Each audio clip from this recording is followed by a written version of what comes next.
pemasaran awalnya dulu juga sempat takut gitu ya, sempat ketakutan apa ada yang beli gitu ya. Ternyata setelah kita budidaya, kita melalui medsos ya, terutama media-media sosial ya, kita posting ya. Oke sahabat jamur ya, perkenalkan, saya adalah nama Eko dari kota Purbalingga ya, tepatnya alamatnya di Kelurahan Mewek, RT 4 RW 1 ya teman-teman ya. Dari saya budidaya jamur ya di sini ya, jamur tiram putih ya teman-teman ya, jamur tiram putih. Ini lokasi Purbalingga, nama usahanya adalah jamur tiram Restu Ibu ya. Jamur tiram ini saya belum lama ya teman ya, ini baru sekitar 8 bulan, belum ada 1 tahun ya. Yang melatar belakang ini adalah satu gini, jamur itu sangat, tanpa kita sadari itu ternyata di luar sangat dibutuhkan, khususnya di pangsa pasarnya ya. Itu saya teliti, itu saya amati ya teman-teman ya. Saya berjalan dari pasar A, B, C gitu ya. Ternyata kebutuhan jamur itu di sana itu sangat bagus gitu ya. Akhirnya saya mulai tertarik di situ, ya kan. Nah lama-lama ada teman, kita belajar ke teman, akhirnya dikasih tahu cara budidaya, saya diajarin. Alhamdulillah sekarang sudah 8 bulan. Jamur itu sangat efisien ya teman-teman ya untuk lahan ya, karena disusun secara bertingkat atau sistemnya itu rak ya. Di sini luas saya itu sekitar 10 meter lebar, panjangnya kurang lebih 15 lah, 15 sampai 20 meter ya. Itu untuk raknya ya, di situ ya untuk raknya. Nah satu rak itu ada 4 sab ya, ada 4 tingkat dengan panjang 6 meter ya. Panjangnya itu 6 meter, itu isi kurang lebih satu raknya itu 1000 teman-teman. Jadi kapasitas saya itu 10.000 teman-teman saat ini ya. Sebenarnya itu enggak sulit ya teman-teman ya, untuk budidaya jamur sebenarnya sangat mudah, dan ini juga apa ya, tidak serumit yang orang-orang itu bayangkan begitu ya. Sama menanam padi aja lebih rumit menanam padi gitu loh. Kalau ini perawatannya yang penting bagaimana kita mendesain tempat ini tidak terlalu panas begitu aja. Jadi intinya itu tempat itu lembab lah ya, terus gelap ya, karena jamur itu pertumbuhannya kan di tempat gelap. Kalau dia terlalu terang panas, pertumbuhannya kurang, seperti itu ya.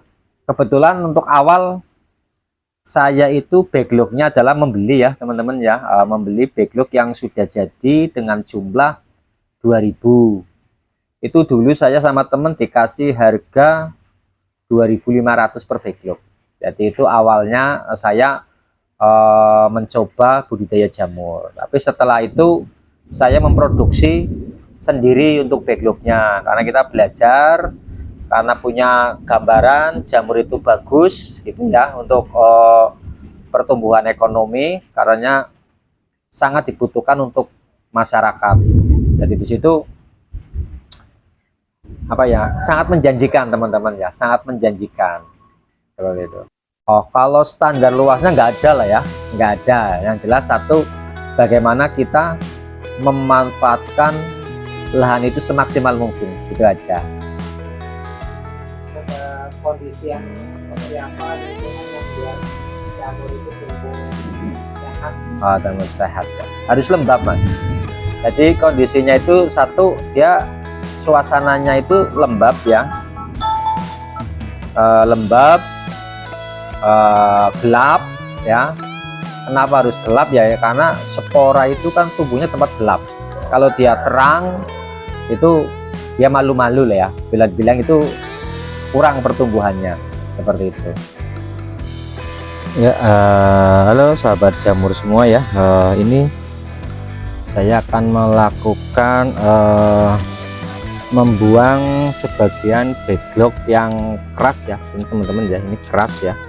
Nah, ini karena cuaca itu sangat ekstrim ya, jadi harus saya buang supaya nanti bisa tumbuh jamur lagi ya teman-teman ya.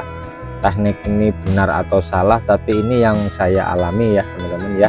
Jadi tidak muluk-muluk atau bagaimana, ini hanya ilmu otodidak saya dengan alam ya, seperti itu ya teman-teman ya. Jadi kita potong ini ya teman-teman ya, biar tahu ya, saya potong seperti ini ya, yang keras ya. Backlog luar yang keras itu kan udah nggak mungkin tumbuh jamur teman-teman ya. Jadi ini buat edukasi buat sahabat jamur ya. Saya masih pemula, jadi seperti ini nanti teman-teman ya. Jadi nanti ini akan 3 atau 4 hari biasanya itu akan tumbuh jamur lagi. Oke, tetap semangat ya teman-teman ya. Nah, kita kembali lagi di sini. Oke sahabat jamur, jangan mudah menyerah, tetap semangat.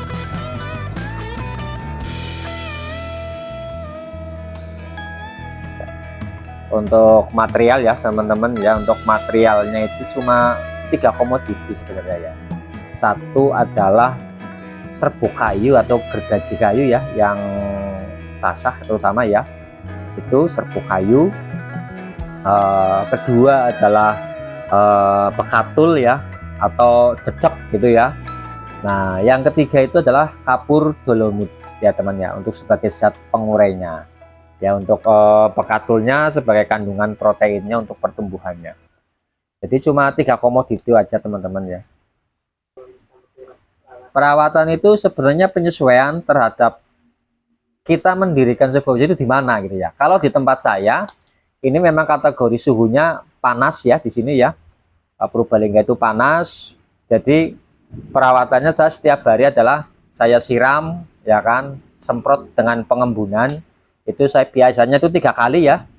Ada pagi, ada sekitar nanti siang jam 10-an, terus nanti jam 1 lah, seperti itu teman-teman. Jadi itu adalah perawatan yang saya lakukan setiap hari. Itu penyiraman, terus tempatnya itu jangan tertutup rapat ya. Jadi ada sirkulasi udara yang cukup, karena jamur kalau tempatnya tertutup rapat, dia nggak dapat sirkulasi angin udara yang baik, dia biasanya jamurnya kecil begitu. Jadi kalau untuk sirkulasi udaranya baik, dia jamurnya lebar-lebar. Kalau kendala itu sebenarnya satu ada di materialnya sekarang ya, itu pokok sekali di materialnya, karena sekarang itu dikontrak mas sekarang sistemnya untuk gergaji. Terus penyakitnya itu satu, jamur itu terkena apa ya, ada yang bilang itu buta hijau gitu ya, itu lumut yang warnanya hijau gitu ya. Nah itu sangat merusak, itu biasanya kita buang seperti itu. Terus ada yang gurem ya kan, itu jamur itu enggak tumbuh karena enggak tumbuh miselium seperti itu ya. Terus terurai kering begitu, seperti itu. Itu mengatasinya ya dibuang, kalau enggak biasanya saya potong seperti itu ya.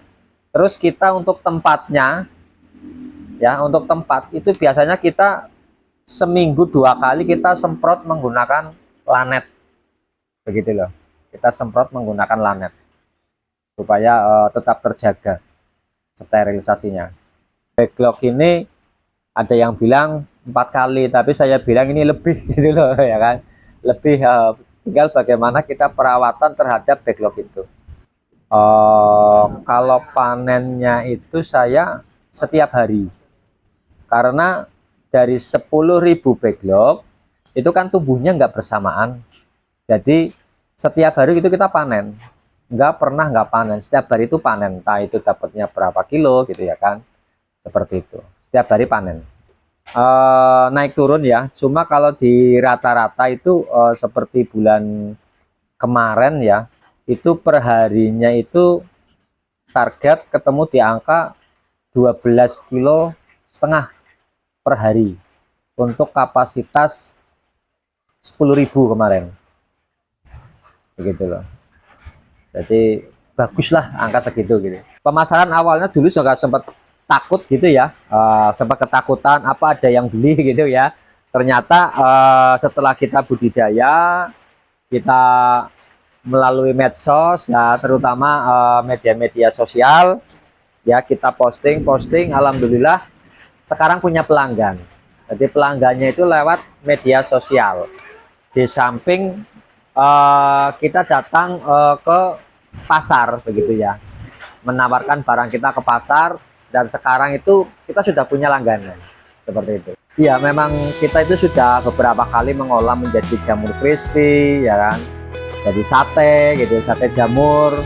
Karena di luar Purbalingga itu udah banyak, contoh daerah Pantura itu banyak sekali orang jualan sate jamur. Terus di Jogja sana itu sudah ada restoran khusus jamur seperti itu ya kan. Jadi kita pun terpacu di situ, makanya kita akan terus menambah. Nanti kita akan menambah lagi sampai sekitar 50.000 atau 100.000 backlog lagi. Bismillah. Selama ini alhamdulillah nggak ada kendala ya di pemasaran seperti itu. Bagus. Oke ya, untuk sahabat jamur ya, ini adalah backlog ya. Ini yang sudah melalui proses pembibitan ya, sudah penguapan, sterilisasi, terus sekarang sudah pembibitan. Nah, jadi seperti ini dimasukkan ke tempat yang steril ya. Nanti di sini akan numbuh miselium ya kan. Dan setelah tumbuh miselium di sini ya, ini baru 2 hari. Ini sudah kelihatan sih, tapi nggak begitu kelihatan banget ya. Sebenarnya ini sudah kelihatan, cuma kalau di kamera itu belum kelihatan. Jadi seperti itu. Jadi ini yang sudah pembibitan ya kan. Kalau yang kelihatan yang ini ya, nah ini usia yang sudah dibibit, ini usia hampir 1 bulan ini ya. Jadi ini miseliumnya nanti akan bergerak terus sampai ke ujung sini. Kalau nanti sudah penuh, ini baru tumbuh jamur seperti itu. Nah, ini silahkan loh itu. Nah, ini yang sudah usia backlog sudah 1 bulan ya. Ini udah 1 bulan, miselium udah tumbuh hampir penuh.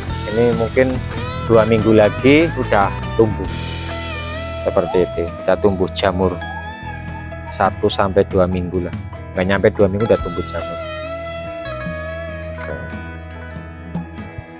Untuk buat teman-teman pemula ya, yang perlu disiapkan kalau ingin budidaya jamur, satu tempatnya ya, satu adalah tempat, terus kedua itu banyak bersilaturahim dulu ya ke petani jamur ya, untuk menggali ilmu ya kan secara langsung. Kedua, belajar dari media sosial ya kan, banyak sekali. Nah, disitulah nanti akan teman-teman tahu lah seperti itu.